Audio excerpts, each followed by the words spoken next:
It's my first episode of NASCAR F1 Equivalents. This is inspired by the Daily Downforces episodes, by the way. Kyle Busch is Fernando Alonso. He's a two-time champion, he's pretty old, and for some reason, he likes to drive shitty cars.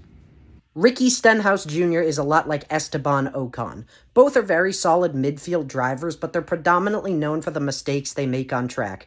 That being said, though, they're both race winners, and no one can take that away from them. Some may not like this next comparison, but Kyle Larson is our Max Verstappen. They're both incredibly fast drivers that are probably the best in their series and can win in any car you give them regardless of speed.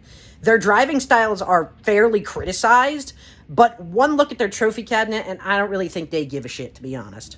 Lewis Hamilton was a hard one to find a comparison to, because he's won 7 championships in the last few years, but I think Denny Hamlin is the best comparison, even though Hamlin has never won a championship. Just because they both started around the same time, they've been around forever, they've had success pretty much every single year of their career, they've had some bad seasons sprinkled in there, but most of the time, they've had success pretty much every single year. They've always found themselves in the championship conversation and in the best drivers conversation, and age is catching up with them at this point, but they seem to still be decent. That being said, though, Denny Hamlin is no GOAT.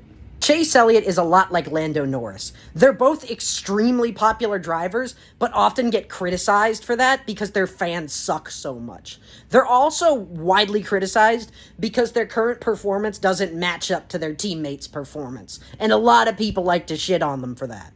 But they're both pretty good drivers. Carson Hocevar is a lot like Isaac Hadjar. They both came into the series driving mediocre equipment. No one was expecting to do much, but when the lights shine brightest, they performed outstandingly. And they are widely regarded as the best young talents in their current series. This is by far my favorite comparison of the bunch. Austin Dillon is NASCAR's Lance Stroll.